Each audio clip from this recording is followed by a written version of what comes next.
And with that, we will get started. Wonderful. Good afternoon, everyone.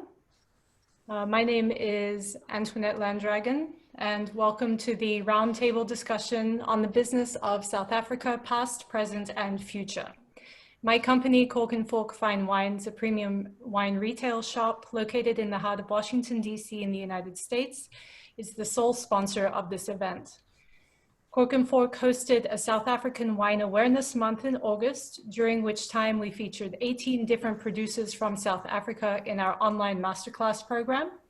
This regional focus was prompted as a demonstration of solidarity with our South African wine producing colleagues during what was a difficult time for them.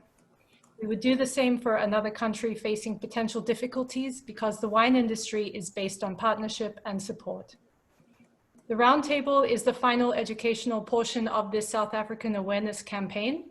It is a great honor to host this event in the company of a range of the trade's leading experts in the South African wine sector. Thank you to all panelists for your support, and thank you to all attendees for your interest. At this time, I would like to introduce the lead moderator for this event, Mr. David Bearden. Thank you.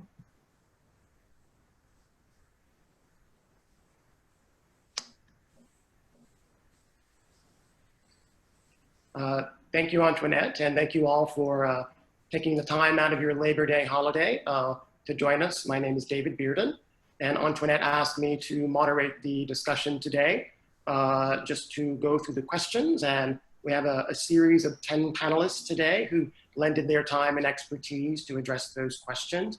My profession is I'm a specialist in environmental policy for the Library of Congress, and I'm here today in a personal capacity. But in my job and my coverage of environmental policy issues, there are certainly a lot of interwoven economic, social, and sustainability issues that are also relevant to the wine industry. So I look forward to hearing what all the panelists have to say in response to the questions that we've outlined. The scope of the topics today will be divided into 3 different elements in the recent past of winemaking in South Africa, focusing primarily on the mid-1990s up to the present time, when the export restrictions were lifted, and then go into the present of winemaking and issues facing the industry, and then prospects for the future. So we're not going to discuss the earlier history, going all the way back to the origins of winemaking in South Africa. That certainly could take up an entire presentation. So we're going to have more of a contemporary discussion today. And we're also not going to mention sort of legal issues, constitutional issues would be the alcohol ban in South Africa. Certainly that has been a very controversial issue, and that's also been going through the court system in South Africa. We don't have any constitutional scholars who were able to participate today, but certainly there are economic and social issues associated with the alcohol ban and how it affects the industry. And so certainly, to the extent the panelists are comfortable, can discuss those economic and issues that may raise for their industry. So with our panelists today, we're going to have 3 different segments for that recent past, present, and future. And there'll be about 30 minutes each with an opportunity for questions at the end of each segment. As Antoinette said, please do put your questions in the chat box, and then we will address those to the extent that we have time at the end of each session. We certainly may not get to everyone today, but we'll make our best effort. And then there'll be a concluding remarks at the end of each segment to give the panelists an opportunity after the end of the 3 different sessions for any final remarks to leave the audience with. And as Antoinette mentioned, if you could keep yourself on mute when you're not speaking, that would help a lot. And then our panelists today, we're very glad that they were able to make it and participate. And so I would just like to ask each of them to introduce themselves briefly before we get started with our first topic on the recent past. So Graham, perhaps could you introduce yourself first?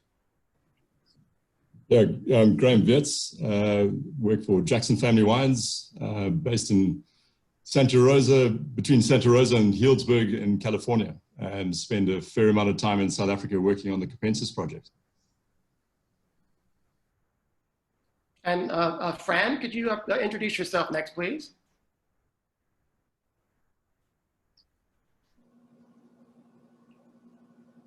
You seem to be on mute, Fran. Hold on, there. All right, I'm an East Coast importer based in Winchester, Virginia. Started working in South Africa in 2010. I work with Lismore, Hermann, Rebec Cellars in South Africa. And Jim? My name is Jim Clarke. I'm the marketing manager for Wines of South Africa for the U.S. So we're the marketing body for South African wines generally in export markets. And before that, I was a sommelier and wine writer. And actually, in July, I published a book with the Classic Wine Library, which is the Wines of South Africa. Thank you. And Boela, could you introduce yourself next, please? Hi, my name is Boela Gerber. I'm the winemaker at Constantia. Yeah, I've been making wine in South Africa for all my life, for the last 25 years. Thank you. And Caroline? Hi, I'm Caroline Hermann. I'm based here in Washington, D.C., and I work on alcohol beverage law and wine import regulations. Thank you. And Simon? Hi, my name's Simon Back. I run my family's vineyard, Backsberg Estate Cellars. We're based out near Paul in the Western Cape. Thank you. And Trevor? Hi, I'm Travis Vernon, and I own Well Crafted Wine and Beverage Company. We're a small importer and distributor in the DC area. We've been working with a number of small estate producers out of South Africa for the last 5 or 6 years. Thank you. And I apologize for that mispronunciation of your first name there. I apologize for that. I don't see any other panelists who are still on with us. Did I possibly miss anyone? If you could please introduce yourself. Antoinette says no. I didn't think so. All right, well. It's me. You didn't get me, David. It's Michael Fridjon. My connection died. I'm back with you. As long as you can see me, I can see you. I am the visiting professor of wine business at the University of Cape Town's Graduate School of Business, and I've been a commentator and an analyst of the South African wine industry for over 40 years. Thank you very much. Good afternoon, David. My name is Malosi Letswalo. I'm the Minister Economic at the Embassy of South Africa. So I'm currently seconded to the embassy, representing the Department of Trade, Industry and Competition in South Africa here in the US. My main role at the embassy is threefold. The first one is export promotion, where we promote South African exports to the United States. The second role is to promote US investments into South Africa. Now with the economic recovery underway, we are looking for investments in productive sectors. And the third one is around trade policy, where we, from the embassy side, I lead the role on engagements on issues around AGOA, generalized systems of preferences, and any other issues on trade policy. Thank you. Thank you very much. Did any of the other panelists perhaps come online and just in the last few moments, are we missing anyone, Antoinette? Thank you. All right, well, we will go right into our presentation at this point in time.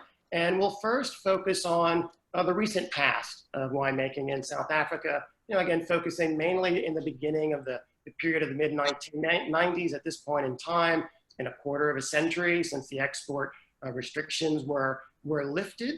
And the global market then opened up at that time for international wine buyers to then re-experience South African wine again. And then at that point in time, there were also some changes in the winemaking industry in response to that global market. So we have a few questions lined up on this topic, and just want to make sure with some of our panelists who were not able to make it, I just want to give a quick check and to make sure that we have the folks that we originally had signed up for both of these topics. So yes, we do. So Jim, Clarke, if you could, let's see, I'm sorry, it's Boela, yes. Boela, yes, you are online with us, thank you. So Boela, you had agreed to provide a response to some of these first sets of questions. And so I'll just outline them briefly, and then if you could speak to that, and then Graham, if you could also share some thoughts on that, we would appreciate it. So the first question is, how did these wine restrictions prior to the 1990s sort of restrict itself, the South African wine industry in terms of its market? And then once those export restrictions were lifted, so how did that global market respond to South African wine and that international wine buyers were wanting to purchase? And then how did the opening of that global market affect the choice of varietals, styles of winemaking to meet consumer taste prior to that period? So Jim, could you speak to some of those questions, please? I think you mean me, David. Yeah. So I apologize again. No stress, no stress. Right. So obviously the economic sanctions, I think from the 70s and definitely also from 86 being made official in the US, up to between 92 and 94 when they were finally lifted. Obviously that meant that very little wines, South African wines, were exported, and obviously little wines imported as well. So I think KWV was allowed to export a little bit, the Stellars export, but pretty much very little exposure in the international market. And obviously very little imports as well. Michael can also comment on that. I think Michael has a wine import business. He can also comment on how difficult it was to import wine and the range of wines that was available in South Africa at that time. So it was very sort of few wines for the local winemakers to purchase and benchmark their own wines. So I think it's safe to say that the feedback on the initial wines that we exported wasn't particularly great. This is quite difficult. I think it's quite a complex issue. I think to my mind, the big reason for that is I think there was a massive boom in the international wine scene around about 70s and the 80s. Especially in the US and Australia, there was a massive shift from big volumes of sweet and sort of quite mediocre wines to really sort of quality-driven wines, sort of more market-driven wines.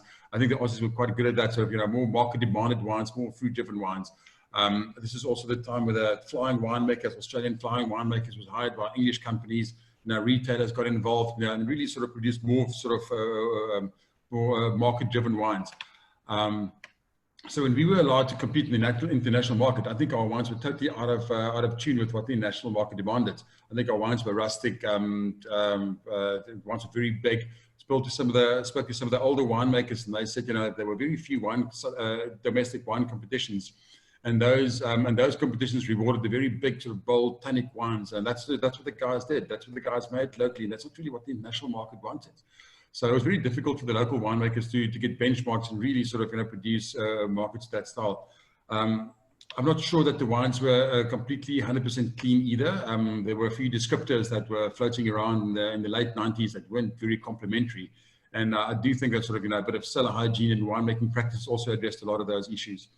So those wines, I think it could be on the commercial sort of more entry level wines, but I think stylistic, I think even the top wines were not really in tune of what happened in the rest of the world. There were a few exceptionals. There were some, Rustenburg 82, Nederburg 74. Cononkom's been on top of the game for a long time. But I think other than that, there were very few wines, South African wines, that were really sort of, could compete with the best in the world. I think something else also there was another big thing that happened in the wine world. I mentioned earlier, sort of big shifts in the US and in Australia. Or if you guys go back, Robert Parker only sort of, he launched Wine Advocate in the late 70s. I think his comments on the 82 Bordeaux's was also quite big. Made a massive shift in the style of wines produced in America. Riper wines, more use of new oak, and so I think we got left out. So we played catch up for quite a few years. It'll be interesting to hear Graham's comments later because we're the same age. We entered the South African wine industry or the winemaking sort of scene at the same time. But for us as young winemakers in South Africa, I made my first vintage in South Africa was 95. We looked at the successful countries. Aussies again, they were very successful in the UK, later very successful in the US as well. So as young winemakers, that's what we looked at. You go to France to do an international harvest in France, and then you see Australians sort of making wines in France and Europe as well, and making some wine in Bordeaux. So I think we went from very old and rustic wines, not always very clear wines, to these sort of pseudo New World Aussie sort of Californian style wines, very ripe, lots of new oak, lots of wine making, so to speak. And to be quite honest, I'm not sure that we did our terroir a lot of justice. for those styles of wines either. So I think that's where we were for about the mid 90s. And then I think it was quite interesting. I think to give credit to my fellow winemakers, I think there was a lot of catch up. I think we played catch up for a long time. And like I said, maybe sort of knee jerk from a stylistic point of view. And then I think the rise of the Swartland in the early 2000s, I think was quite a big landmark in the South African wine industry. Guys like Evan Sadi and Arie Badenhorst, that made wines with personality, sort of unashamedly Swartland wines, which were pretty much sort of overlooked previously. And I think it was a great wake-up call for a lot of the local winemakers to really put the spotlight on their own region and their own vineyards. So I don't think the winemakers were literally copying the Swartland per se, but just putting more expression on their own regionality and their own sort of vineyard personality. I mean, Hermann Arde with the Pinot Noirs there from Hamilton Russell, they're banging the drum for sort of regional Pinot Noirs for a long time. But I think there was a lot stronger regional identity in South African wine scene at the moment. It was not totally new. I think guys like Neil Ellis, he tried to sort of do that with his West Coast and his Elgin Sauvignons. But I do think that the Swartland Revolution definitely gave a lot of momentum to that regionality and expression that's found all through the Cape Winelands today. If you think of Stellenbosch Cabernet, very important today, Constantia Sauvignons, Elgin Chardonnays. So I do think there was quite a big shift in the South African wine styles. It'll be interesting to get some feedback from Michael Fredjon as well. I think something else that happened in the South African wine industry was quite interesting. So when I entered the industry in the mid 90s, Michael, to correct me if I'm wrong, there were about 140, 150 wineries, and we are over 600 today. Interesting enough, the acreage under vines is exactly the same. I think it was between 88 and 92, it went up to over 100 and it came down to 92. So very similar acreage, surface area under vines, tonnage slightly increased. There was a lot of vineyards uprooted and replanted sort of healthier material. So, but the volume of the industry is very similar to what it was 25 years ago. But a lot of guys, instead of producing grapes for big co-ops and big companies, they, I think now that they're allowed to market their own wines in the export market, also allowed the guys to sort of add value and really give them some initiative to make their own wine. So yeah, so now there's a lot more smaller producers sort of making some really quality focused wine. I think that was also quite a big thing when it came from a quality point of view. And then another thing that I think was also quite interesting is sort of shift. I think 20 years ago there were very few quality restaurants in the Cape Winelands. 25 years ago, but now you go to most of the, Hermann Arde, Stellenbosch, Constantia, and there are awesome restaurants, Devonville as well. So I think the whole food and wine scene, I think it's part of it, it's not sort of any wine production, it's like more sort of lifestyle, which is great. I think from a tourist point of view, people have been talking about sort of wine tourism, tourism for a while, and I do think that Cape really offers that. So I think the experience from people coming to the Cape and really experiencing that sort of food and wine and that sort of lifestyle go back, and they really sort of, I think it's a great positive for the industry as a whole. So, so there are quite a few things I think that really sort of helped shaped it.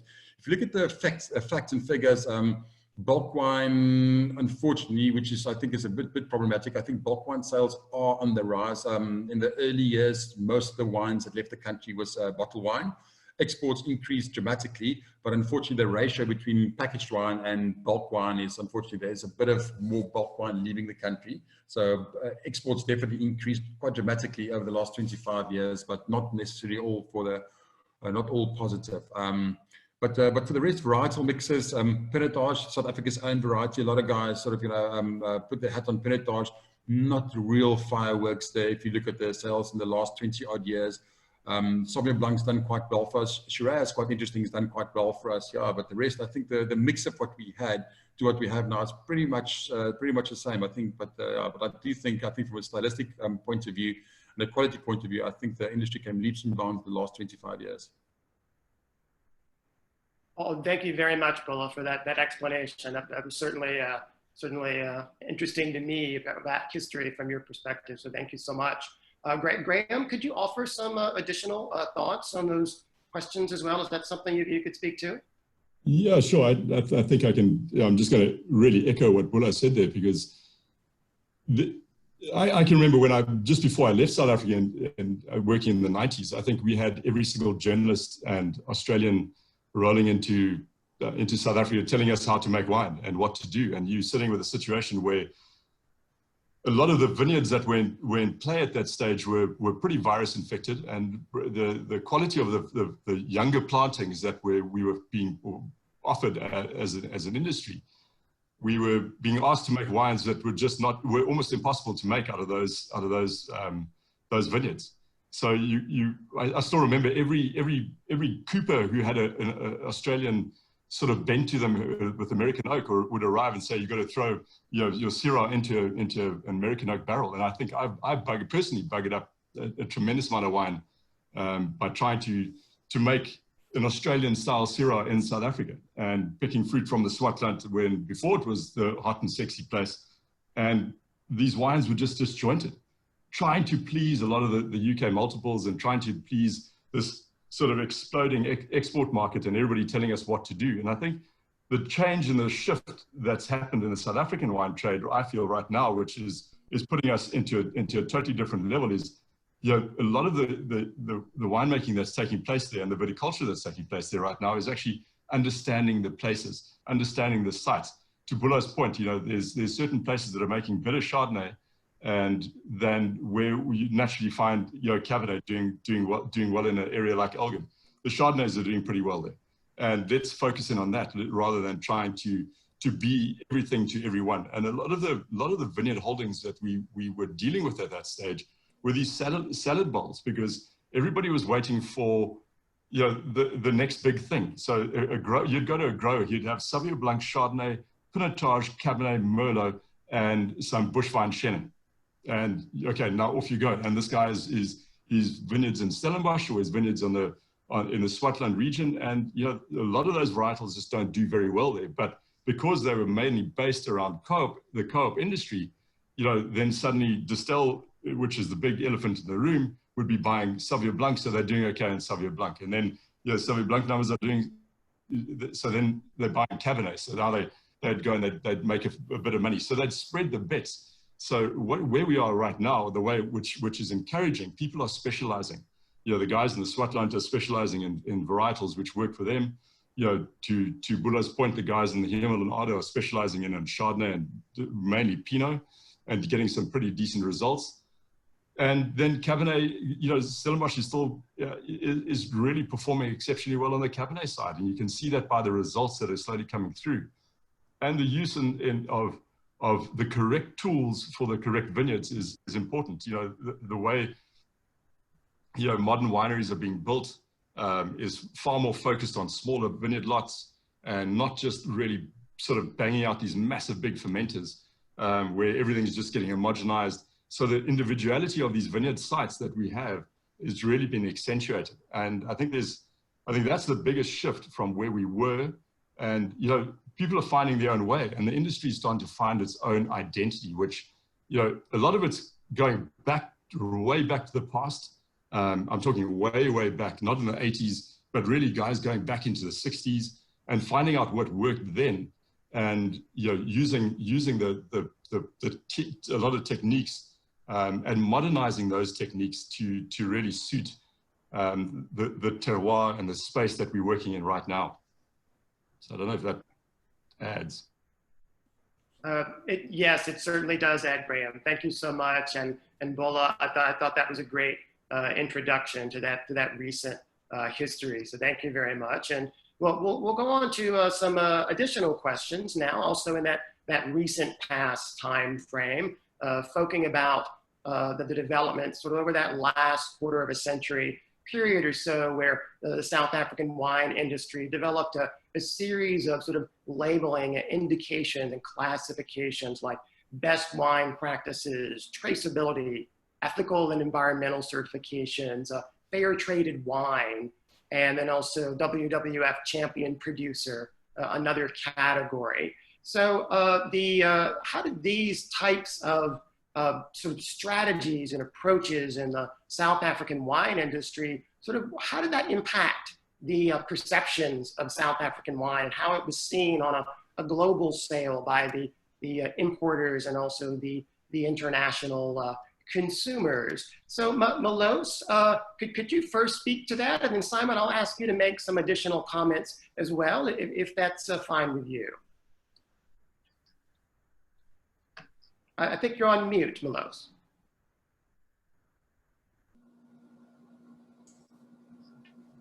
Thank you. Thank you, David. I think the question, I think it will be better answered if Jim can speak to it, and then I'll come in on other questions, if that is fine with you. Thank you.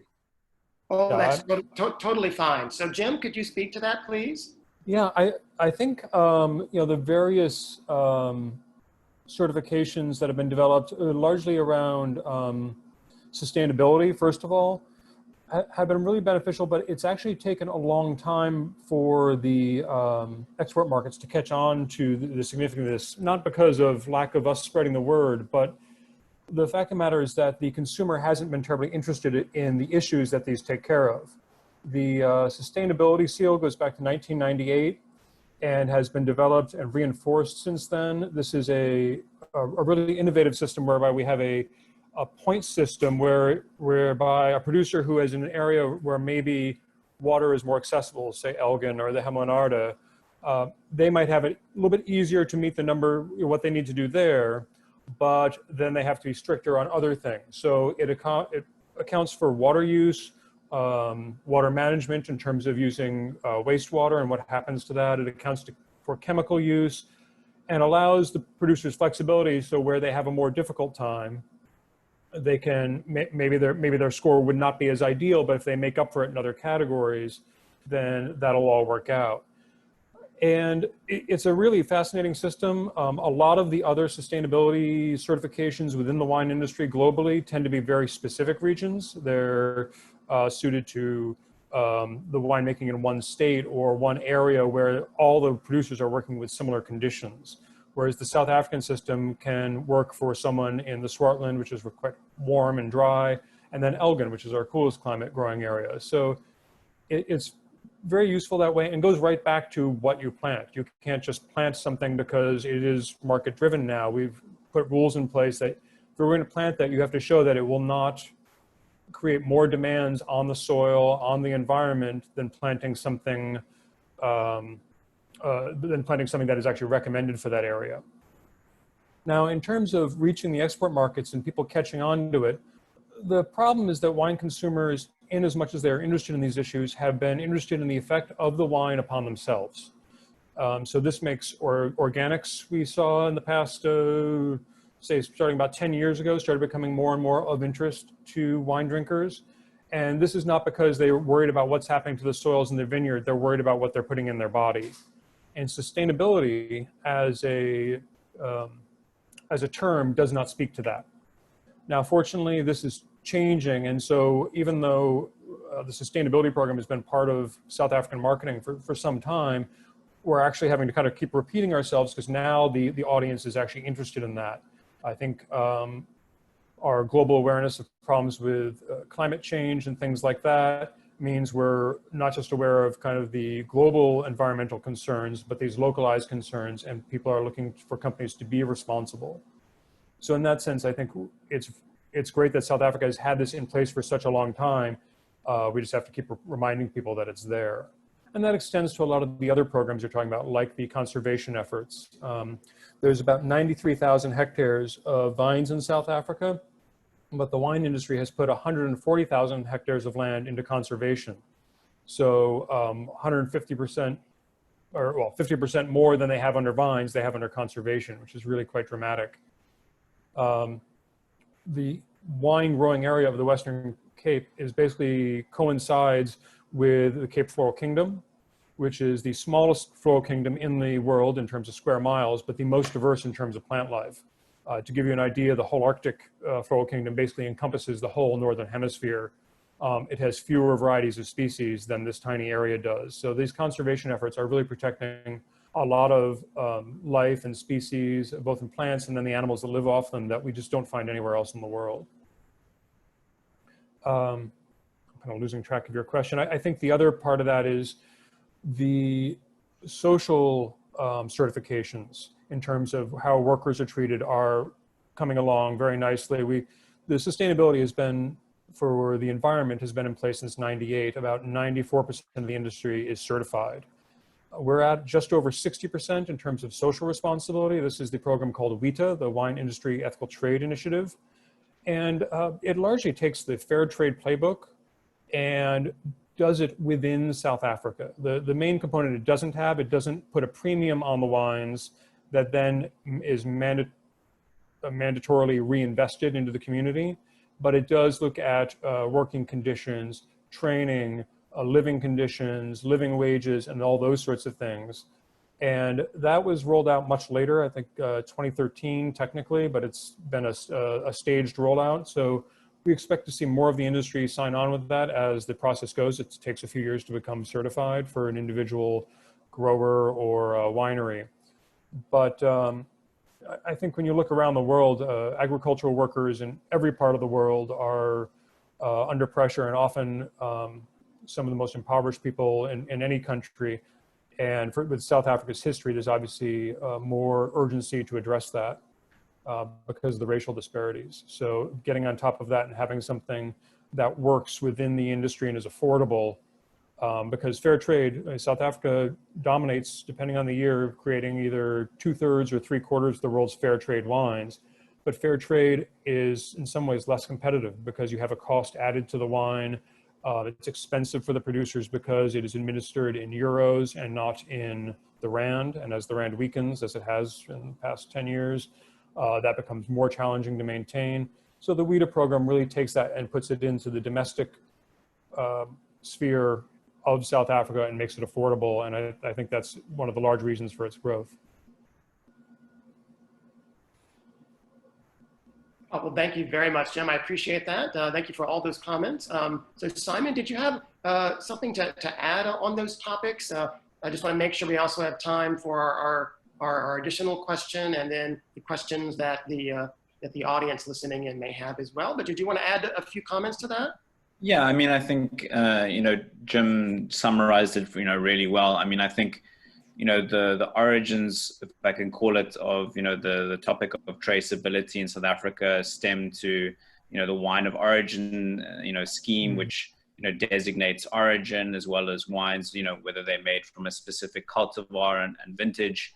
So there's been for many years this, I've got a bottle here, this certification seal on the top of the bottle. And then, as Jim mentioned, in I think it was like early 2000s, that was the idea of sort of adding sustainability to that story really came to the fore. And, South Africa, I think, has done like a really fantastic job at pushing the boundaries in terms of sustainability. And as Jim mentioned, I think something like 90% of producers in South Africa really, bear this sustainability seal.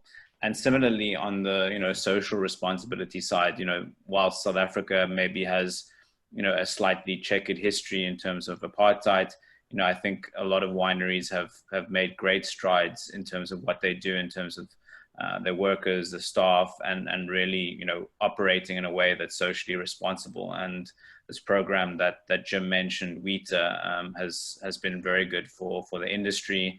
And, I think it's an important part of building the South African wine industry going forwards, and building it in an inclusive kind of manner. So, I think for global markets, whether it's social responsibility or environmental sustainability, building those out as core kind of pillars as part of the South African wine industry, for me, it's a really critical part of the story. Well, thank you so much, Simon. I really appreciate you adding those thoughts as well to round out that discussion. And so the next topic that we have still in the recent past. This is Caroline. I was wondering if I could just add something in terms of the fair trade marking. What I've noticed, at least in the supermarket chains in England, there's a big consumer awareness of fair trade, and we don't quite have that level of awareness here in the States. And I sold wine for years in Whole Foods, which is an organically, majority organic food and wine grocery store. And the customers there weren't even asking about fair trade. And if anyone's going to ask about fair trade, it's going to be those customers that are already interested in health and organic foods. And so I think that, you know, Jim and Simon said it just right, that, you know, South Africa has done everything right in terms of these certifications and practices and labeling. And, you know, at least in the States, you know, maybe the larger consumer base is a little bit slower to catch on, but I think eventually we will. And so maybe that just positions South African wines quite well. But it's interesting that there are other markets that South Africa exports to where there may be more awareness and appreciation of those labels. Well, thank you for Caroline. Thank you for adding those comments about the domestic market here and how it's perceived among the U.S. consumers. So thank you for that. I do see we have a question here that I think might fit fairly well also with our discussion of present issues, which is the next topic. So Antoinette, unless you would like to have that question addressed now about the Tier 3 system in the U.S., would you like to do that now, or would you like to do that with the questions that might come in the next segment? I leave it to your discretion, David. Well, I would recommend that we include that question in the next segment. That was the only question that arose during the first part of it. And just for the sake of time and to make sure that we get all these topics together. Malos, I'm sorry, did you have something to say? Yes, I just wanted to say, maybe before you move to the next section, I wanted to make some few remarks on the lockdown and the restrictions at level 5. I think what we have seen in South Africa is that in order to prepare our health systems, I think people will know that at the start of the COVID, we had around 4,000 ventilators and other things. So in order to prepare our health systems, government had to implement the lockdown at level 5, in which economic activities were restricted, and with exception of essential goods and services. I think harvesting of grapes and other things fall under that issue of essential goods and services. So that is what we saw happening in South Africa. So the issue there was, and there was a temporary lift of alcohol. And after that temporary lift, what we saw was an increase in trauma accidents, which then meant that instead of the doctors attending to people with COVID, now the doctors have to attend to people who have trauma accidents due to alcohol. So then government had to intervene in order to ensure that we are, as government, very prepared when the pandemic hits South Africa. So the issue of a political driven decision, I will not know much about that one, but what I can indicate, we have seen it globally, we have seen it in Africa, number of markets due to COVID implemented number of restrictions in line with their own unique circumstances. So for South Africa, it has been the same. But what has been a very interesting, which I can share with you, is that we have seen the levels be now, we are now at lockdown level 2. We have seen restrictions being lifted, and we did not even have what I can call a ban. What we had was a temporary suspension of sales and distribution of alcohol, and together with tobacco, amongst other sectors which were restricted. There was not only alcohol which was restricted, but what we saw under level 2, those restrictions have been lifted. And I think Boela early on when he made his intervention indicated that there were some interesting restaurants which sort of provide a platform for sale of alcohol. We've seen that those restaurants currently being opened, meaning that they can be now sale and distribution of alcohol in South Africa. So I think that is what I wanted to note, and also indicate that as government, we continue to enjoy a very productive and good and cordial relationship with the winemakers. In the US, myself, I work very well with Jim, and we continue to cooperate and work with our winemakers in South Africa. with a view to support them in South Africa, but also to open markets for them overseas. Thank you very much for the time, David. Thank you, Malos, for your additional comments on behalf of the embassy. And certainly those types of issues have many different perspectives with many different sides. And so I appreciate that we have such a well-rounded panel today to cover the breadth of those issues and their diversity. So thank you very much. I see we also have some questions here. I think they would fit really well with the present section. One question has to do with what is being done in South African winemaking to promote, this is the person's question, higher quality wines being exported and sold, at least in the US. And that's sort of what they're doing today is the context of the question. So I think I'll save that one for the end of the discussion about the present status of the winemaking industry in South Africa. And we'll make sure we have some time for those questions. Certainly the first topic with recent past is very complex, and we took a bit more time than we had sort of allotted, a little over 30 minutes. So we'll move on to the discussion of the status of the present winemaking industry in South Africa. And this gives us a chance to get some perspectives on what we talked about a little bit earlier in terms of sort of the labeling approaches and the different classifications of wines that we heard about earlier and that Jim in particular did comment on, and others. So at this point, as importers to the United States market, in the various states across the country, how are these types of certifications or labeling that South African winemakers are using today? So how are they received by winemakers, by the wine consumer here in the United States, and in terms of sort of their understanding, and do buyers sort of search for these terms, when they're shopping for South African wines? And that hints at what Carolyn was mentioning earlier from her own personal experience. So both Fran and Travis, I see you were willing to address that question. So Fran, could you perhaps give us some thoughts on that first? About sales of South African wine in general? Yes, and how the sort of the marketing of South African wine in terms of its labeling and the things that we talked about earlier, whether it's sustainability or any of those other categories at the beginning of the discussion, sort of how that affects like what you import and what the consumers are being drawn to. Okay. Yeah, we've been promoting the wine since 2010. So for 10 years, we tried the fair trade. We brought in a container, about 900 cases of fair trade wine, mostly red, back in 2012. It wasn't well received, unfortunately. We sold about 2/3 of the container and closed out 1/3, which means economically it wasn't viable. But again, that was 8 years ago. As far as sustainability, we promote that now, but the consumer really doesn't know what it is.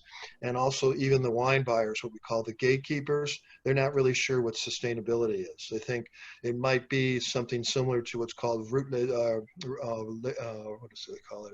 Lutte raisonné. France, raison, lutte raison, as they call it, might be something that's similar to that, but they're not real certain what sustainability means in the sense of better wine, better quality wine, reduction of herbicides, chemicals, and all that. I think that, what we see is South Africa needs a real leader. Distel would be an obvious one that could sort of lead the way, but presently they seem to make too much money in spirits and Amarula and other products. We are fortunate, for better or worse, we have Gallo, which produces and markets 70 million cases of wine, which is 10 million cases more than the whole country of Chile. And they promote and build the image of wine and the quality of wine and do research on wine. So South Africa is missing sort of that leader. Also, we looked at statistics. I looked at white wine varietals and in 2010 versus 2019. And a lot of the varietals are sort of frozen in position. There's still, South Africa has 18%, 18.3 of Chenin, and then Cabernet has dropped from 12% to 11%. We generally feel in the wine trade that if you want to get more for the wine, you have to sell a red wine versus a white.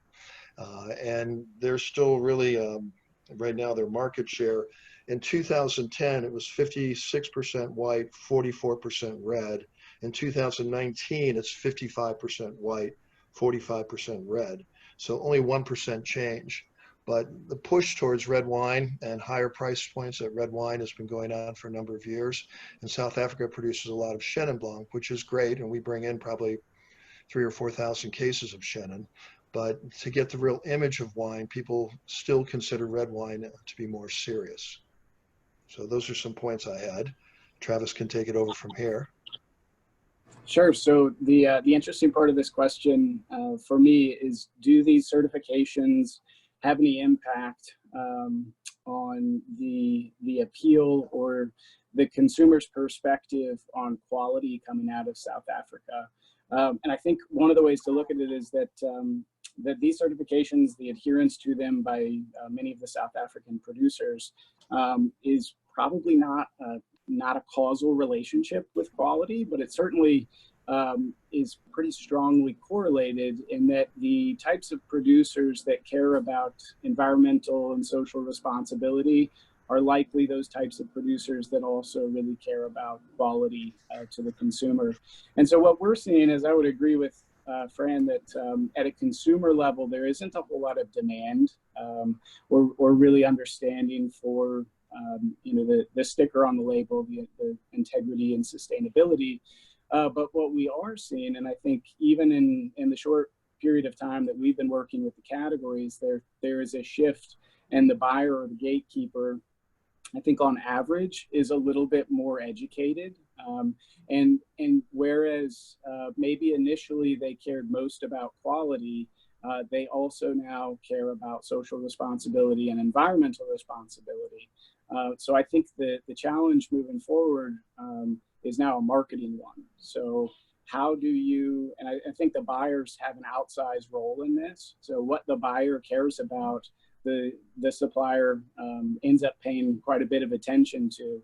So the challenge for us now is to figure out, how do you clearly and concisely translate these really rigorous standards? And in South Africa, I think they are quite a bit more rigorous, across the country than maybe they are in some other growing areas. So how do you take what really could be an asset to the category and communicate it in a way so that more buyers begin to care about it, and so that the buyers like Antoinette that really do care about it and that buy, with that as a set of their criteria, are able to market it effectively to the consumers that they're working with, that, frankly, care about these things too, maybe just not quite to the extent that we would like them to.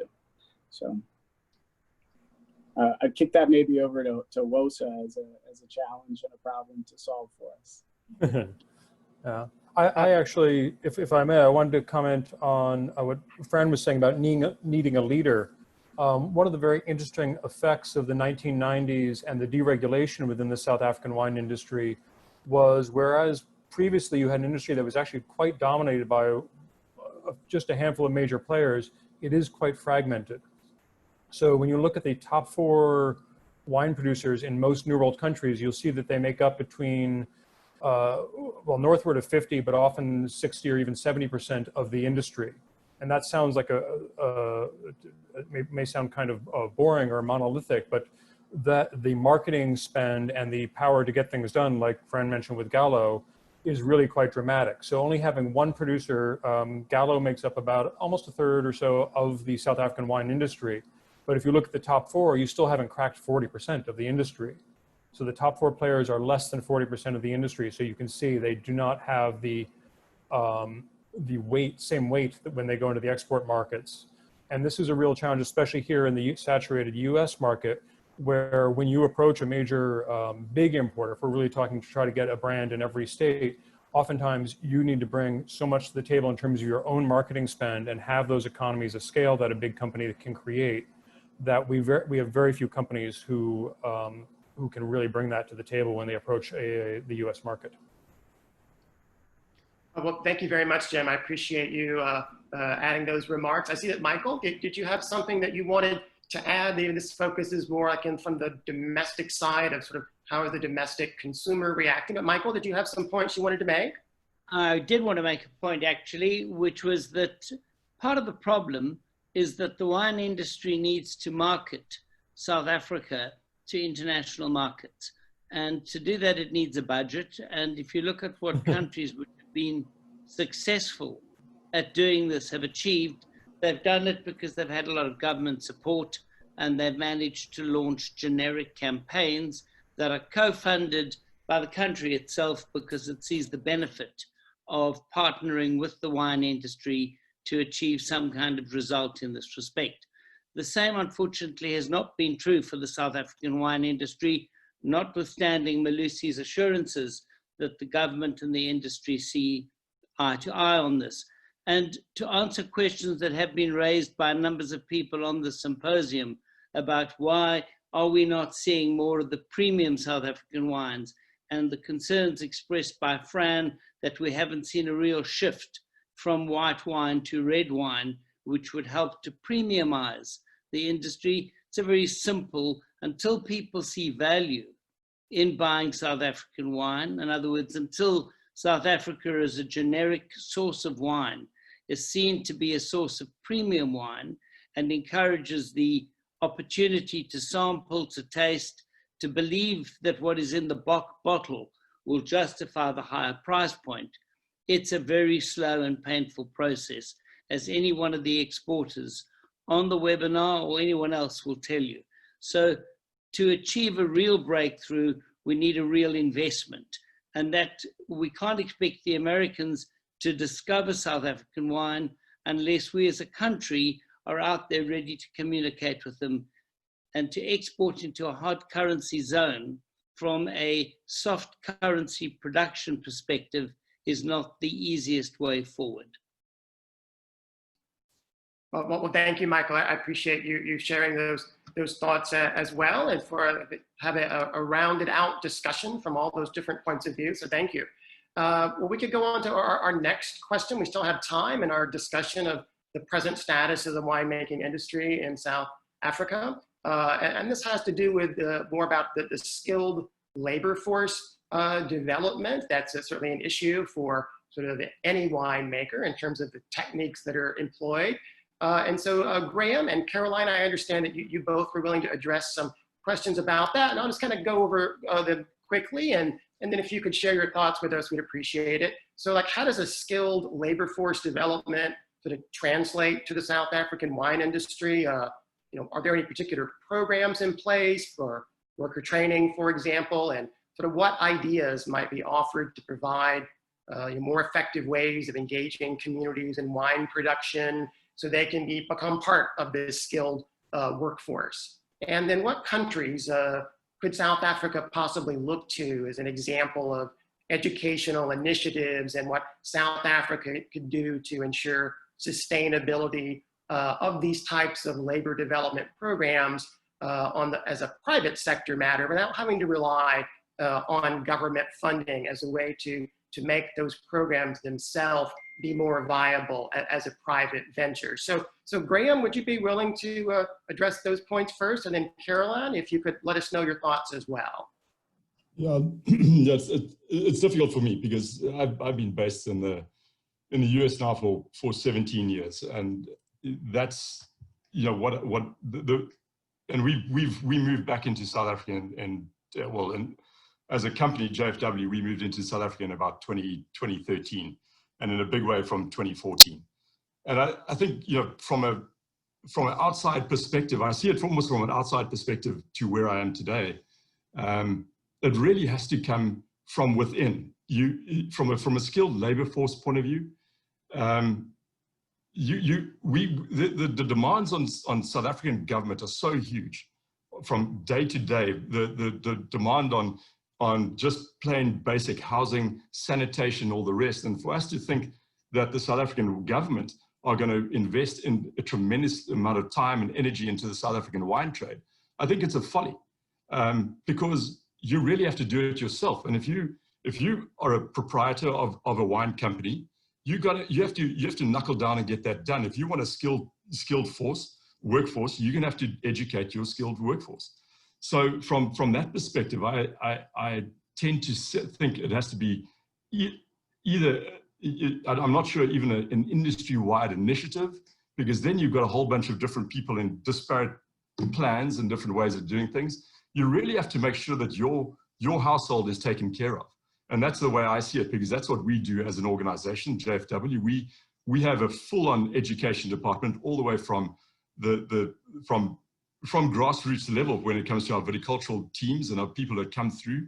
They get trained to how to, you know, and there's a line of progress, then they can sort of evolve as an employee from an irrigator, which is our entry-level position in the viticultural side, all the way through to a skilled tractor driver. And we've got a very sort of well-rounded plan of education, of how to educate people to get to those levels. And also from the winery side of things, you know, we've got an education team where you can come in as a cellar worker, and you can work all your way through, if you want to, you can work all the way through to becoming a senior winemaker. And there are a number of people that I work with, colleagues of mine, that have started as you know, as administrative assistants who now hold senior winemaking positions in this organization. So we take it upon ourselves to have a very powerful sort of education department within, because then we know we can retain people and get the best out of the staff that we have. And fair enough, because we've got the money to do it. But it's a sizable chunk of our business. So yes, the South African wine trade, there are, you know, there's one of these numbers that, you know, Boela is mentioning there are, you know, local industry sort of, you know, Vinpro, they're doing work, a lot of grassroots level work for staff members on the vineyard farms, you know, the cellar workers and their SCOP courses and all this stuff. You know, I took a year off after high school, and I actually did one of those initial courses that have evolved quite dramatically now, the SCOP courses, which are, you know, for cellar technicians and how to better themselves. But ultimately, that's going to hit you, and I'm probably going to get into trouble in certain areas, because that's going to hit you because there's a glass ceiling there. Because we're looking for one or two people and one or two guys to come through. I think the guild, you know, the Cape the guild is doing a lot of great work with their mentor program. I think that's something which is getting real value, because people are getting a real-time experience in wineries. You know, going through to have a good old time doing a bit of studying at a course for a day is not elevating you too far down the line. You've got to go into an industry and understand exactly from a business perspective how to evolve in a company, and how to behave in a company and actually get yourself through to the next level. And that really has to come from within. And it's going to take the big organizations. We all look at Distil, we look at DGB, we look at some of the other big companies, you know, Origin Wines. What are they doing to promote grassroots education? Because that's where it's going to come from. And I think that's the secret, because it's in all of these aspects. You have to look after yourself, because to expect government to do it for you, it's going to be a tough one too. It's going to be a tough ask. And that's from my perspective of spending a lot of time here. I think anyone from a US point of view, nobody's expecting the US government, or certainly not the state or local government, to do you any favors. You know, you pay your taxes and your roads and your fire department taken care of. But we're not asking them to come look after our companies. You know, we look after our people, and we do well with our people if we invest in them. So I think the investment has to come from within. Well, thank you, Graham, very much. I want to make sure I give Caroline some time so she can add some comments to that topic as well. And just want to make sure we also have some time for the discussion about the future of the wine industry. And I see some questions that are coming up. So Caroline, after you make a few points, I think we should then give the opportunity for the audience who's taken the time to submit some questions to hear from the panelists. So Caroline, could you first make a few remarks to add to what Graham had to say on those points? Yeah, I'll just keep it very short, because I think a lot of this can be covered in the questions that have been raised. But to Graham's point, it's got to come from within, and in fact from the private sector rather than the government. is a point extremely well taken. And but then how do you do that? You know, most countries' economies are going to be shrinking from COVID and other issues moving forward, which means a little bit less disposable income for eating out and drinking wine. And so, you know, how do you grow that interest, and how do you combat that stereotype internally in South Africa with a South African consumer? And, you know, there's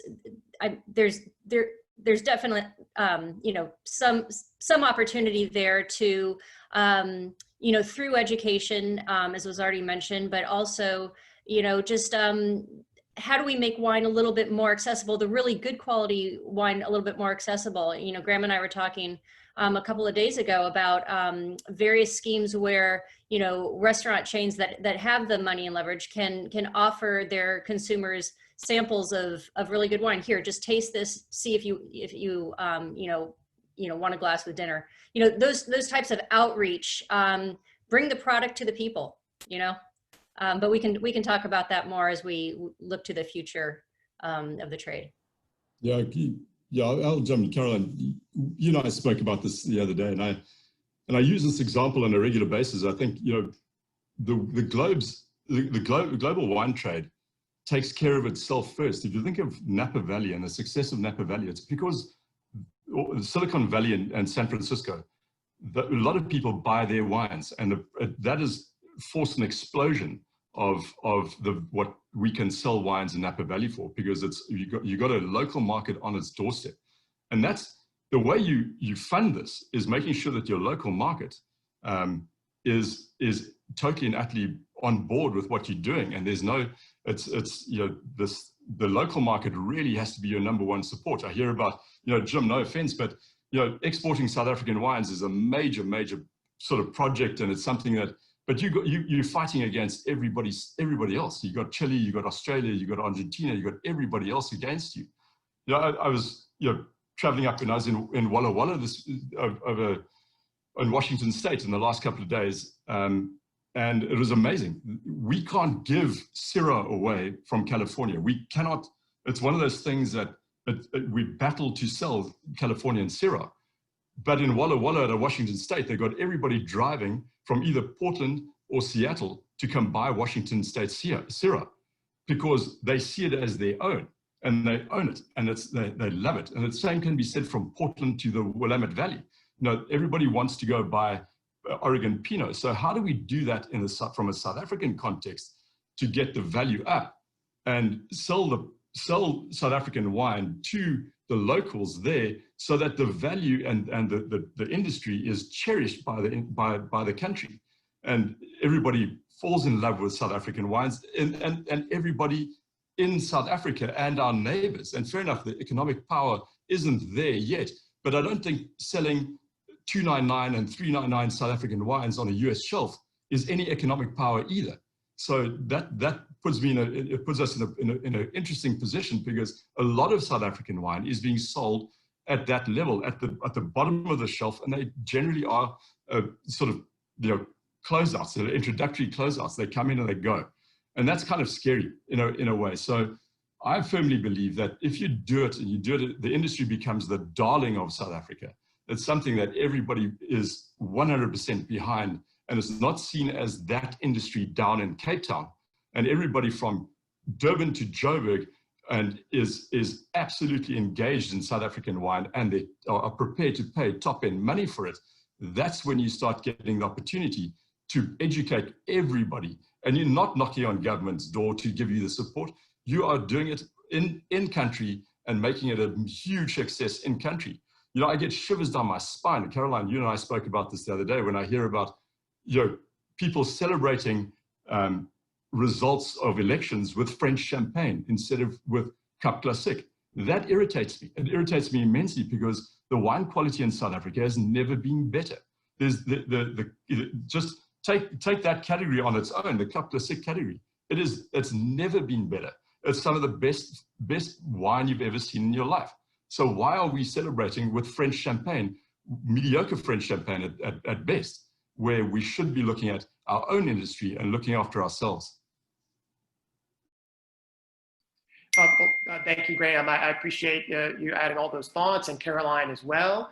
So at this point, our audience has been really patient with their questions, and I'm sure they would love to hear from you. All the questions as they've come in are rather generally addressed, not to one specific person. So I think the only fair way to do that would be to sort of relay those questions, sort of restate them, and then just ask if one of you would volunteer to address it. And there may be more than one of you who wants to address it, but we would love to have all the time for everyone to weigh in. But we also want to make sure we get to at least some discussion of the future of the South African wine industry and some perspectives. I'm sure the audience would love to hear all of your views on that as well. So I have the chat open here. And so I'm just going to look at the first question that came up earlier, which is more still in this topic of the present time on how is the Tier 3 system in the US affected South African wine sales here in the United States. So do I have a volunteer on the panel who would like to address that issue? I'm happy to dive in. Can you hear me? Yes, thank you. Yeah, I think it's definitely a challenge for South African producers to navigate the 3-tier system. I mean, I guess everyone on this call would have a sense of what we're referring to, but to first, find an importer that, supports you, then to find a distributor that's willing to get behind you, and then get through to the end consumer. It's oftentimes quite a tall order for South African producers, and there's often, you're trading off, sometimes the reach in theory of the larger importers and distributors against sometimes the focus question. And I think if you're not coming with, a serious marketing budget, it's oftentimes, very challenging. And, I've spent the last sort of 5-10 years pounding the pavement in the US, and it's tough going to kind of penetrate some of these markets. So, I mean, it's a tall order, but, the South African, wine producers, we're not alone in that. It stands for most imported wines. I mean, obviously domestic wines have a slight leg up, but that's the rules of the game, and we have to find ways and innovative ways to kind of pierce through the system. Well, thank you, Simon. I appreciate that. And I imagine others have some views on that on the panel, but to make sure that the folks who took the time to submit their questions, get at least some information on each one of them, I'll just move to the next one. So some of these are also just general comments and feedback. The next question I see is sort of, how did South African wine sales grow so well in the UK? And that was the perspective of the person who submitted the question. And then they're asking, so would that work in the United States and in your same sort of experience in the UK? Are there similarities or differences in those markets? And who on the panel would like to address that question? Jim? Oh, yes, please go ahead.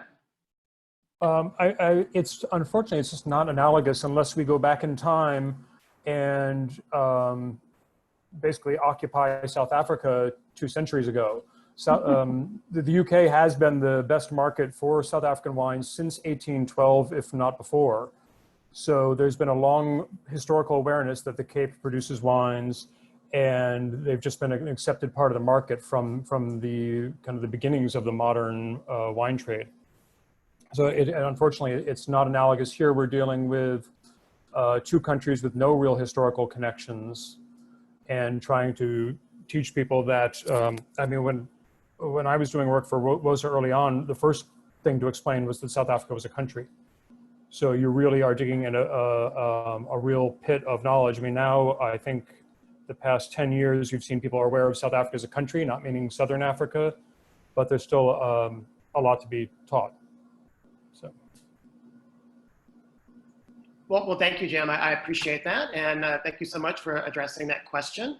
And I see another question is also in the chat box here, is that there's a question about the South African government, may have, many competing interests and budgetary demands, just like many other nations, and all those competing interests and demands, sort of where does the wine industry sort of fit within that context? And And has there been an appeal to the private sector or higher net worth individuals to sort of leverage South Africa's premium wines to establish more of a global clout? And I'm just phrasing the question as it was presented. I think the thrust of it is with all the competing interests and demands the government in South Africa has to address, and where does the wine industry fit into that?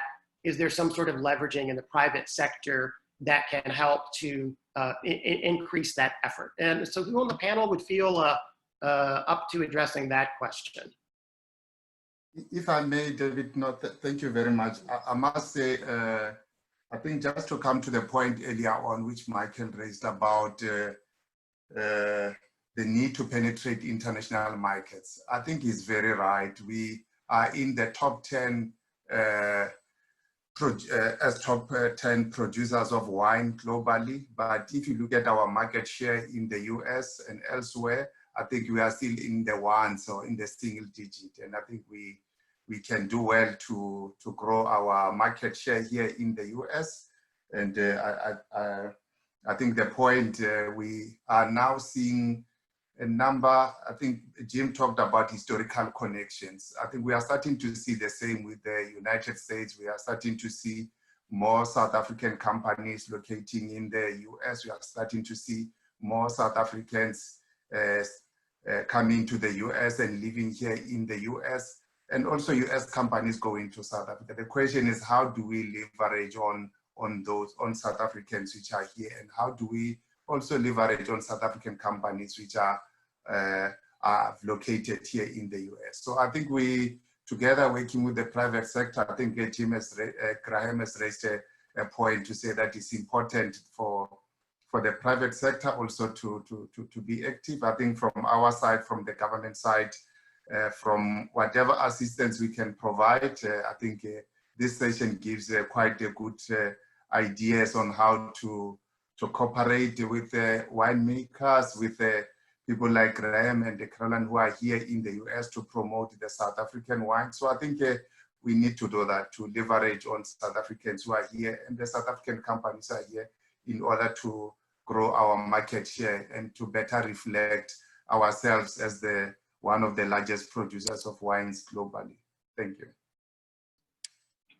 Thank you very much, Milos. Wait, unless I missed something else, I think we had one other question, but it was addressed to some extent, at least in Graham's comments earlier, having to do with the person commenting that they find lower quality wines everywhere at mid-tier prices, and also just expressing a concern of what happened to some of the impressions with other wine producing nations like Argentina and also Chile.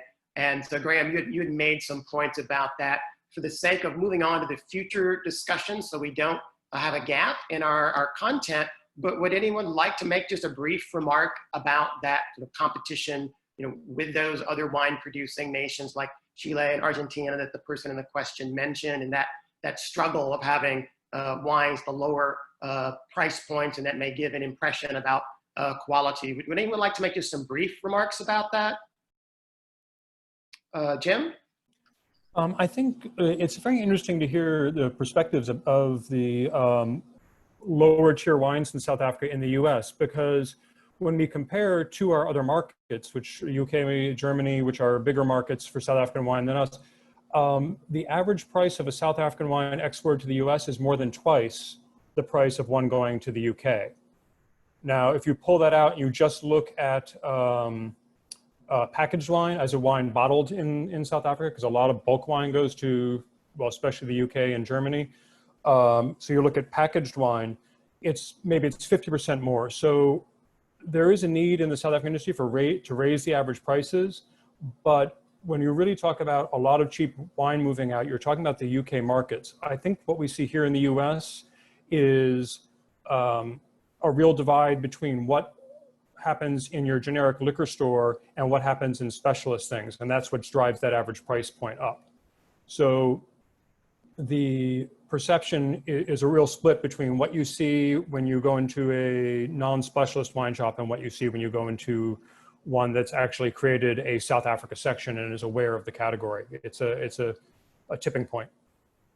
Yeah, Jim, I'm going to jump in there as well, because this is something that's near and dear to my heart. And it's if you think South Africa and the US is a category, we've got to readdress what we think is categories, because South Africa is you're 100% right. The price points are quite high, but the category doesn't exist. The only time you become relevant is when you have a well-priced category from a certain area. And that is when you got higher pricing power, and people are actually looking at South Africa as a category. And unfortunately, in today's COVID market, that's not your sort of specialist retailer, or your specialist restaurant that's doing a slight little bit of buy the glass programs. You have to be in one or two of the bigger multiples and not on the bottom shelf. You have to have Ibn Sadi stuff sitting at a Safeway in Healdsburg or in Santa Rosa on the top shelf right next to Grange, if you want to be a category. And that's the type of stuff that you want to see. You cannot go and think that South Africa is a category. And we've noticed this when we launched Capensis into the US market at a very aspirational price. And people just looked at us as if we were crazy.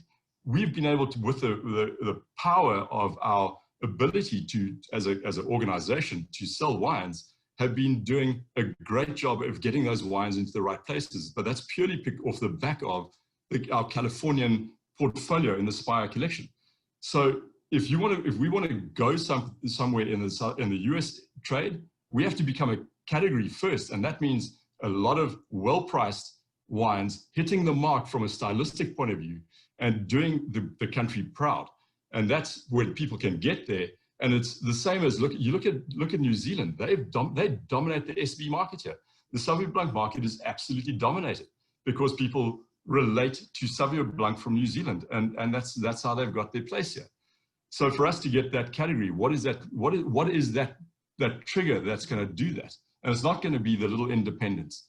All power to them, but it's got to be somewhere along the line at the bigger organizations where they say, okay, we're going to take out a Clos du Bois and we're going to put in a South African wine, and that's going to be priced, and we're going to price it right, and we're going to shift hundreds of thousands of cases. That's when you become a category. At the moment, we're not even there yet. Thank you very much, Graham, and also Jim for addressing that question. So I'm sure everyone in the audience appreciated the opportunity to have their questions raised and to be part of the dialogue. And so now we're at about a little more than 30 minutes away from our planned stop time at 5 p.m. here Eastern time in the U.S. At least a good half an hour to go to both discuss the future prospects of the South African wine industry, and then as well as to give each panelist an opportunity for some concluding remarks. And so if we could maybe aim to the next 15 or 20 minutes or so about future prospects, and then we'll leave our remaining time for some concluding remarks that everyone would like to leave the audience with. Does that sound fine with you, Antoinette? Okay, good, thank you. So I appreciate everybody who has participated in all of these questions and answers so far. And now we'll move on to the future prospects discussion that has really, the first set of questions has more of an economic context. And it's kind of along similar themes that one of the questions raised about what the sort of the government of South Africa could do, and then also leveraging private sector resources. So in terms of looking at the potential, what's the prospects for increasing foreign investment in the wine industry in South Africa, and also some roles that government may play in terms of grants or tax benefits or other incentives offered to investors to try to promote the growth of the South African wine industry, and how some of the recent bans on alcohol sales may have affected the perceptions of international investors, at least for the current time frame. So, and looking in terms of what are these types of incentives that are in place now to increase foreign investment, interest in the South African wine industry, and how may the recent demonstration of some of the export restrictions implemented earlier this year impact international investment confidence. So Jim, Graham, and Carolyn all mentioned they would be willing to comment on this particular question. It's a very large and complex one. There may be other panelists who want to chime in as well. It's also our highest priority question for future prospects in terms of what sort of investment incentive may help to secure the future of the South African wine industry. So Jim, would you be fine starting us off on those topics? And then I'll ask you to make some points, Graham, and also Caroline.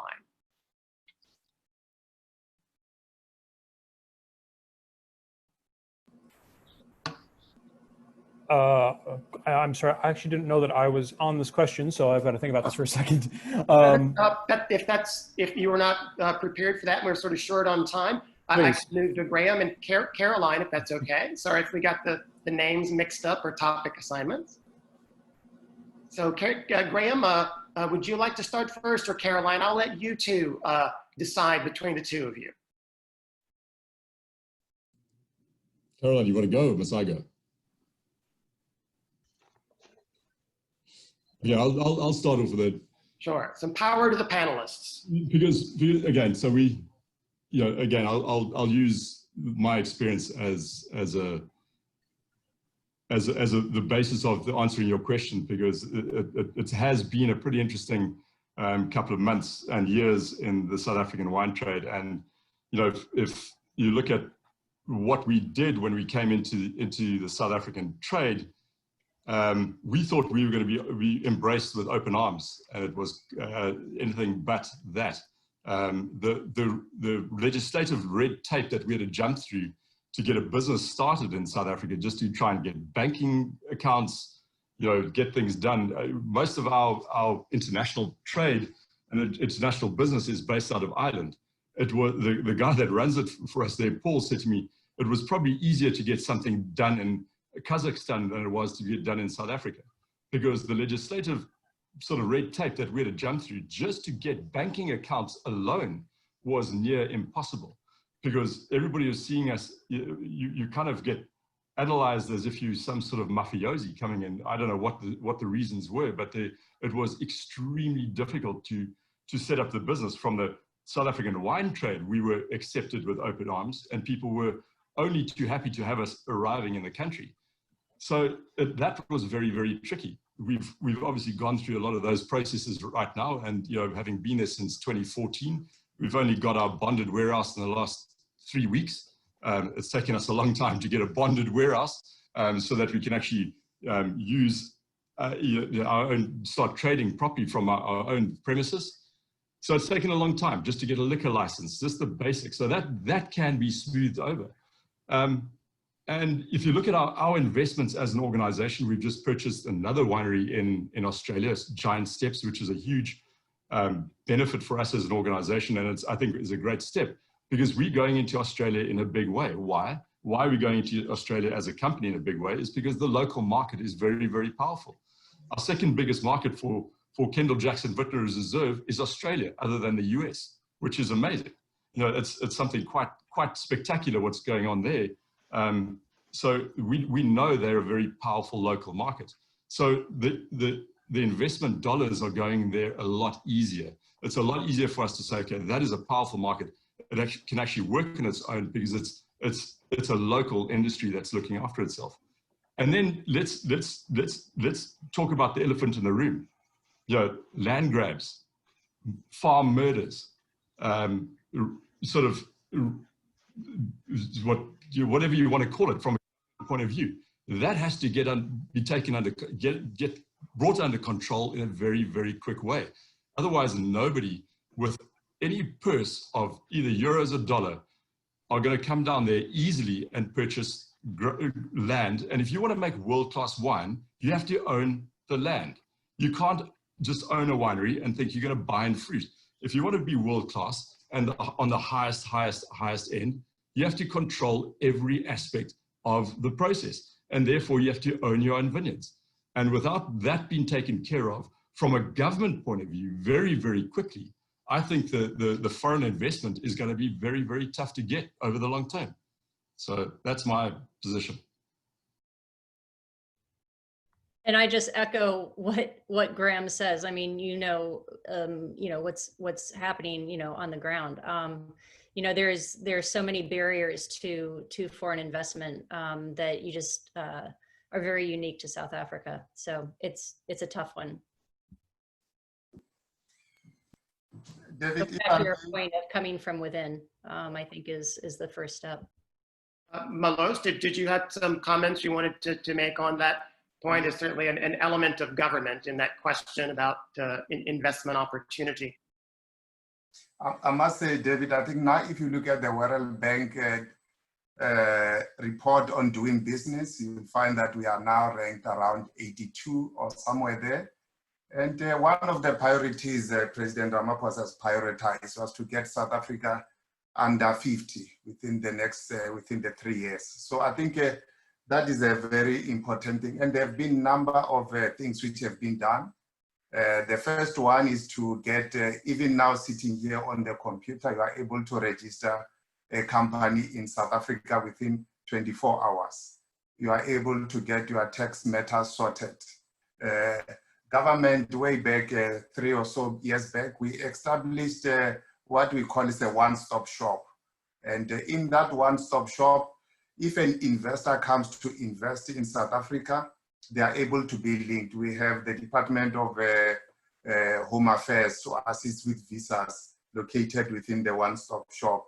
We have the CIPC, which is the company registration entity located there to register businesses, to enable investors to, and this applies to both international and local investors that are able to do that.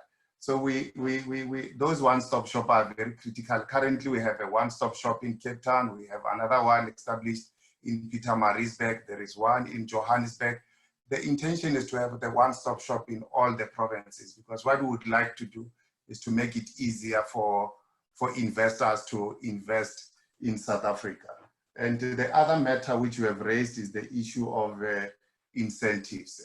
Government provide a number of incentives in terms of grants, in terms of loans, either facilitated via number of government entities, including the Industrial Development Corporation. But what is also important is also what this seminar is also about. You can invest in South Africa, but if you can't secure a market outside, we only have around 59 people in South Africa. So currently government is busy with number of initiatives. One of those is the African Continental Free Trade Agreement, whereby we are trying to open up a market. Instead of investors having access to 59 people in South Africa, investors will be able to access over 1 billion people in the continent. We currently have a secured market access into the US. We have a market access in the Southern America in terms of Mercosur. We have market access in the European Union. So I think what is important is linked to the incentives we provide to investors is also important to open up markets so that the investors can have access to these markets, to have access to larger populations outside, not only into South Africa. So those are the kind of things which government has done. But I must say the issue of attracting investment has remained a top priority under the leadership and administration of President Ramaphosa. Thank you, David.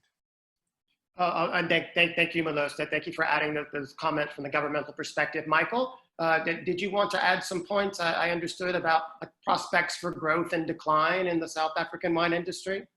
Indeed, and I'll start off by echoing what Graham said earlier about the fact that it's not all that easy, and if it's changed, Malusi, in the last few weeks, that's wonderful, but I certainly know foreign investors who've already dropped between 1 and 200 million rand in the wine business and still can't get permanent residence. So I think it's not yet as streamlined as we'd all like it to be. But the reality of the wine industry is perhaps slightly less upbeat than, to go right back to Boela's original presentation. The vineyards are under strain. We are down to 92,000 hectares from an amount of over 100,000 hectares. And it's an indication of just how difficult it is to make money in the wine business. At this stage, 72% of South Africa's wine producers, and by this, I suppose we start by grape growers, are farming below the net sustainable income required to stay in the business. So they could still be there. This is all pre-COVID. by the way. So once you look at the attrition that will come from the absence of tourism, from the shrinking of the domestic economy and the shrinking of the international economy. And I saw a note today that thinks that Q2 in South Africa may be as much as 50% down year on year, for which I don't know any other country in terms of the sheer attrition that those numbers bring. So if you're looking at the domestic economy, the impact on the international economy, and the fact that in 2019, pre-COVID, 72% of the country's wine producers weren't making money, you can see that it's problematic. We talked about the importance of incentive schemes and perhaps co-investment from the government. At this stage, the government is actually making more money from the wine industry than the wine industry is. So in 2019, state income was over 7 billion rand, and producer income was at about 6 billion rand. So that's a bit of a disincentive. And the economics of water will obviously play a role. The Cape Dams are full, which is wonderful. The water table is full, but if investors come in, they obviously need to site their vineyards, which in places which can produce good wine, not merely plentiful wine. So although we've seen a loss of vineyard area of roughly 10% in the last 10 years, except for the drought years, we saw a significant increase in the literage of wine available for sale. And there's only one way to achieve it, and that's by migrating your vineyards to high volume water areas. In other words, to move them to what the Australians would call riverland, so that you can bump up your volumes, but almost always at the expense of quality. So perhaps the most threatened species in South Africa at the moment is the quality wine producer in the premium wine producing areas. Does that mean our position is hopeless? I don't think so, because obviously this makes them prospectively a perfect investment. They're not making money, but if brave investors have been coming in, and Graham has cited the example of one, and I could cite another 8 or 9, it's because they recognize the intrinsic quality of what it's possible to do in South Africa, and to do it without assistance. As long as you can actually register your business, as long as you can bring in key personnel, and as long as you can work with a reasonably reliable framework for investment from government, South Africa's premium wine producing areas are within a 50 to 70 kilometer radius of Cape Town, with proper infrastructure and deep knowledge of the land. So at one level, we've seen a huge polarizing of the industry. We've seen fantastic losses financially, but we've also seen, as the symposium has heard, an extraordinary boom in terms of quality. And that is the opportunity that lies ahead. It's not simple, but it is possible to be done. And I think that's what we're going to see in the next 5 or 10 years. Well, thank you very much, Michael, for helping to round out that very complex discussion about investment and incentive and all the factors that come into play in a prospect for an expansion or a decline. So we're rounding out here, a little more than 15 minutes left or so in our slot in our time today. So there's one more question about future prospects that I would like to ask Melos to address, if you could, Melos, just somewhat briefly, because it really fits hand in hand when you're looking with things like foreign investment. You've certainly got to have someone to sell your product to. So here in the United States, Melos, could you make some comments about how international trade agreements, say between the United States and South Africa, could affect the availability of South African wines here in the US? And just make a few brief comments about that, and then we'll move on to some concluding remarks so that every panelist gets a chance to say goodbye to our very patient audience. Thank you, David. I will move away from my notes, which are very long, and go straight to answer your question.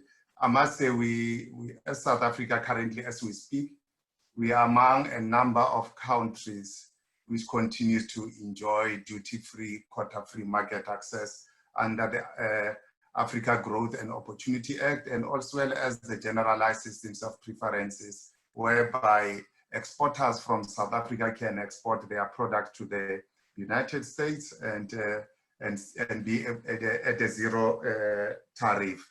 So I think that is one area whereby our exporters can export competitively to the United States, and then the products will then be more affordable or be cheaper to the investor. So with the United States, we continue to enjoy a very productive and a very diversified trade and investment relationship. So, as I've said, I think we from the trade and investment side, we have those AGOA and we have a GSP. And I think one matter which I think this seminar addressed is, it remains the issue of awareness of these market access programs. Does all the exporters in South Africa aware of these market access programs? Are they able to take advantage of it? I think Caroline has addressed the issues around the issues of labeling and those issues around how, because we do get some of the products detained and returned at the border. So I think there, in addition to market access programs, there is those issues which relate to labeling, which I think together with Caroline and other people, we can be able to fix and assist and grow our exports to the United States. But I think currently that is the only trade agreement or market access program we have between South Africa and the United States. Thank you, David. Thank you, Melos, very much. Michael, unless I'm mistaken, I had you listed as going to make some remarks on that topic as well. I'm looking at 4:48, at least on my clock. I want to give you an opportunity to at least have a couple of minutes on that topic. We really appreciate your willingness to comment on sort of international agreements or relations, and then we'll move on to our concluding remarks. So just a couple of minutes would be really useful, Michael. Thank you. Well, I think that Melusi covered most of the points. I do think that trade agreements are crucial. I think the consequence, for example, of the UK's departure from the EU and the opportunities presented by having proper trade agreements are very important. And the example set by Australia, which has a trade agreement with China that has brought enormous benefits to the Australian wine industry in China, should provide a very clear model to South Africa that we need to sharpen our agreements, and most particularly while we still enjoy the benefits of AGOA, and we are the indirect beneficiaries of the 25% penalty duty imposed on the EU, and that certainly has translated into a direct economic benefit for South Africa. This is really proof of how important it is to get those trade agreements in place, because that punitive tariff won't be there forever, and it's giving South Africa a chance to gain a bit of a toehold. We need to consolidate.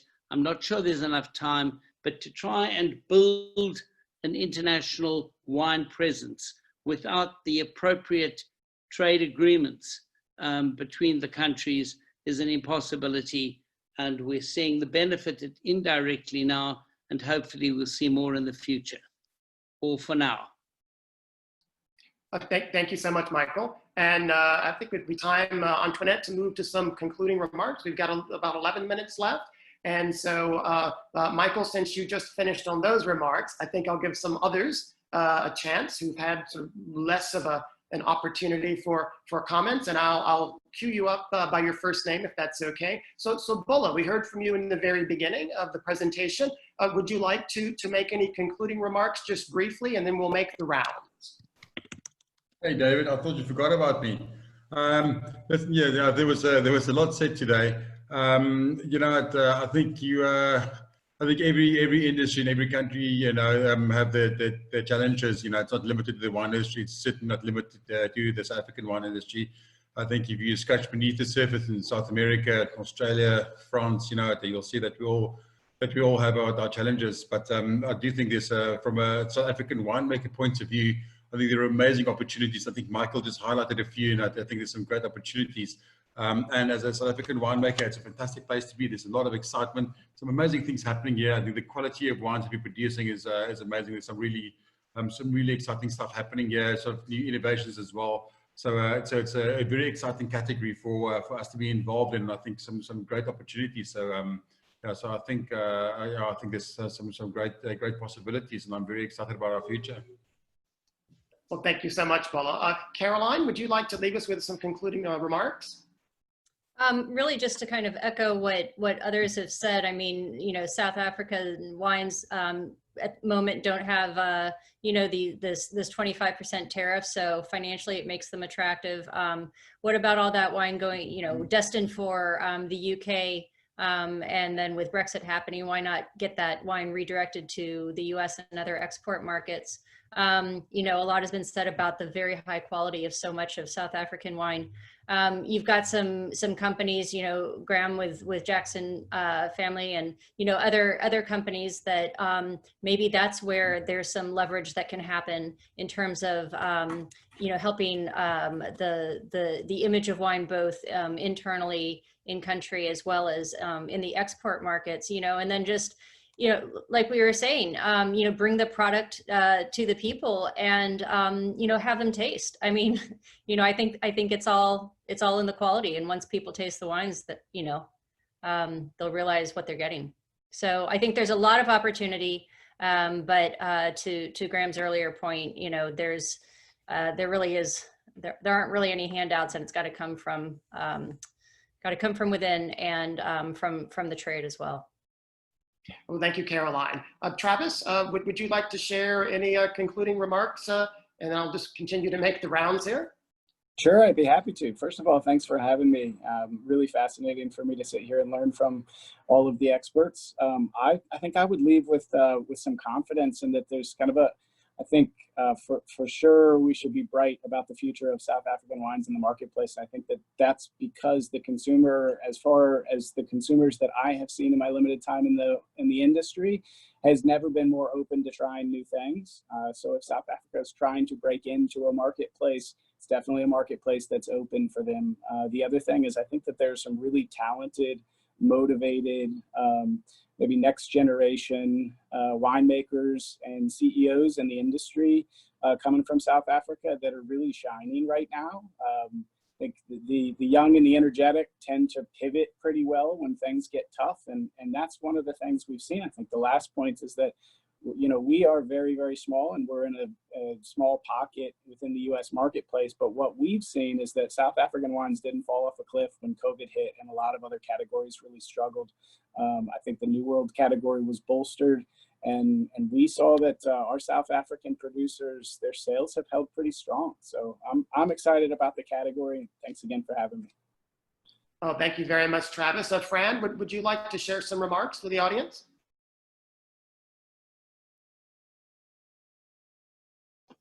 Hi, from the importer's perspective, I made a little bit of a list here. When I started this a couple weeks ago, I sort of looked at it from the point of how can South Africa penetrate the American market, and how can it get more business internationally. And obviously the big answer is, you know, incentivize people and create incentive to create and build market share. But some of the things that people have mentioned here, and this is again echoing other points, you know, the deregulation within South Africa needs to occur. It's too much red tape within South Africa to get things done. Another point is was mentioned, the land reform issue, or the land grab issue that currently is, you know, plaguing South Africa, needs to probably be settled. In general, South Africa should probably focus more on red wine production and premium red wine production too. Cape Wines, the event that I've been to twice, probably should be held yearly.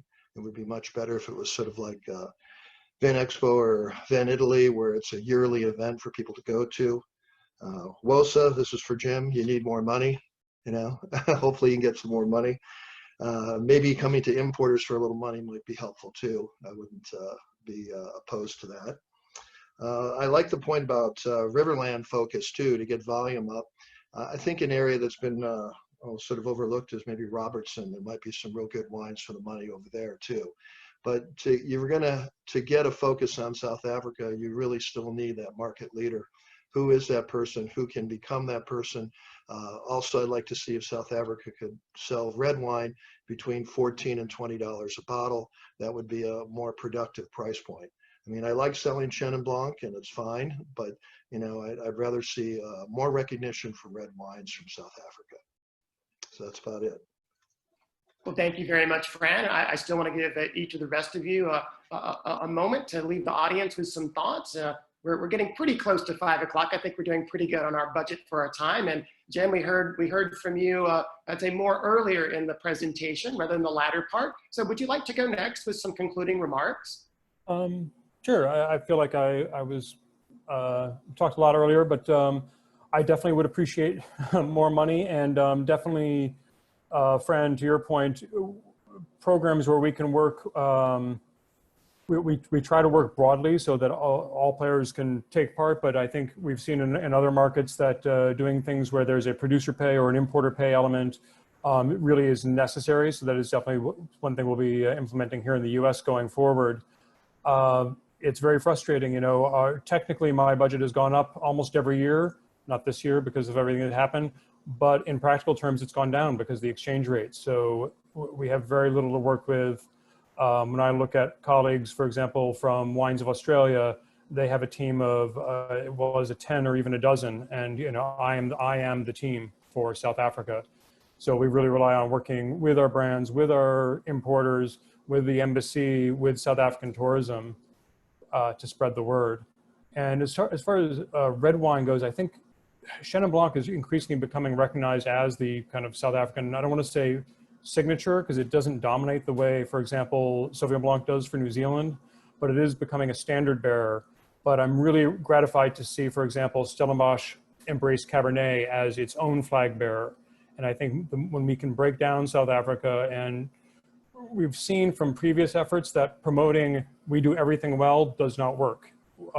There's too many details in explaining how South Africa's wine landscape is broken up, that there are good places for Pinot Noir and for Sauvignon Blanc and for Chenin.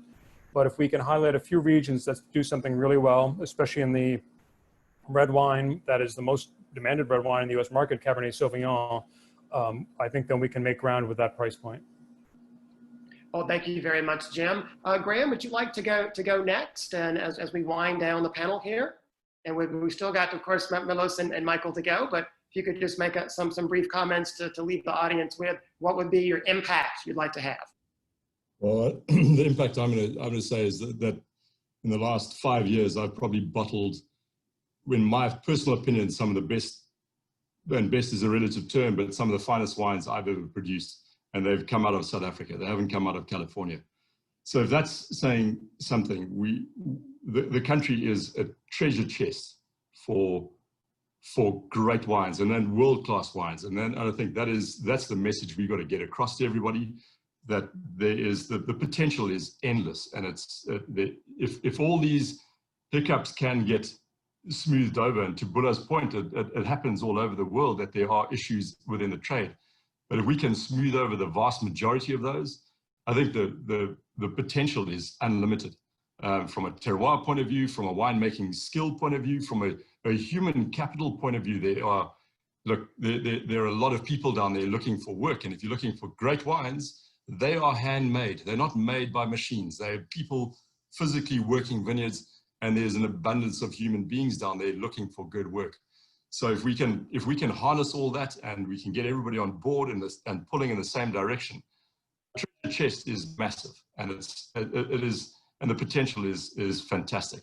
So if we can get that all done and taken care of, I think the future is very, very.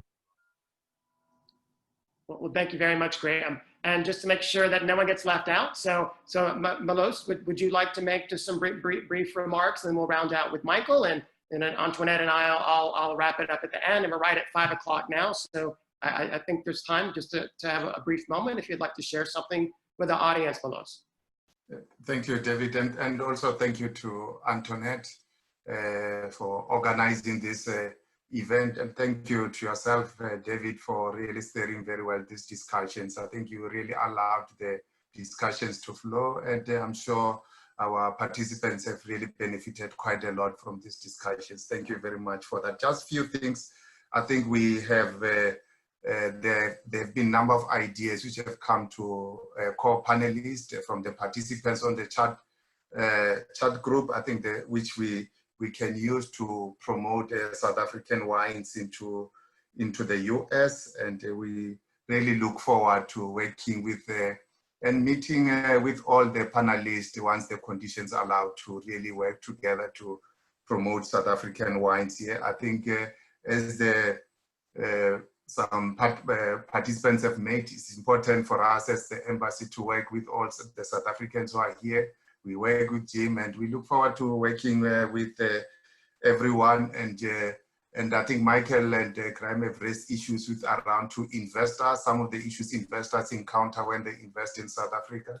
The embassies here, we are in DC. Please feel free to reach out to us if there are any challenges.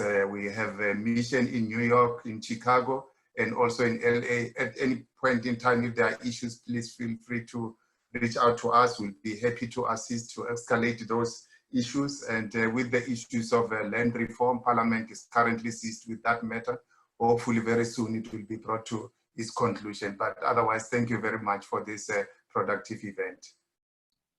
Oh, you are very welcome. And Michael, would you like to make our last of our concluding remarks to go back in the order sort of where we started?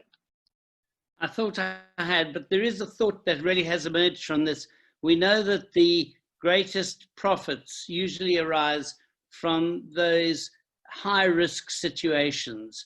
So the one obvious thing to say about South Africa is we've been made very conscious of the extent of the risk, but we've also been made very conscious of the extent of the potential. And Graham has said as much. We certainly know what the numbers look like, but anybody who really has tried to familiarize himself, herself, with the contents of the best bottles of South African wine recognize the extent to which the best Cape wines are significantly undervalued in world markets. And that is the investment opportunity, both for those who invest in the country, for those that wish to make the wines, for those who wish to import the wines, and for the gatekeepers who will see them to market. That's the truth of South African wine. It has a great potential. It's not going to be plain sailing, but I do believe that it can be exploited in the most positive way to achieve the best result. Thank you. Well, thank you very much, Michael. And I wanted to extend the thank you also to Antoinette for organizing the event and giving me the opportunity to have a conversation with you all. I learned an enormous deal. As I said at the outset, I am not an expert in South African wine and its winemaking in the industry, but I would like to think that I have a pretty decent palate, and I certainly enjoy South African wine very much. And as Antoinette can attest in our South African wine series, I bought quite a number of bottles of South African wine over the past month. So I am a very passionate supporter of South African wine and its qualities. So I just want to give my highest compliments to all of our winemakers and our importers and those who are involved in the South African wine industry. And as Antoinette mentioned, that the event is being recorded. And so if someone was not able to hear the entire presentation, or you'd like to go back and listen to different parts again, I'm sure you can communicate with Antoinette about how to obtain that. So I will hand it back to you, Antoinette, with a very big thank you for allowing me the opportunity to be part of the event today. Thank you, David. And thank you to all the panelists, and thank you to all of the attendees who stuck it out.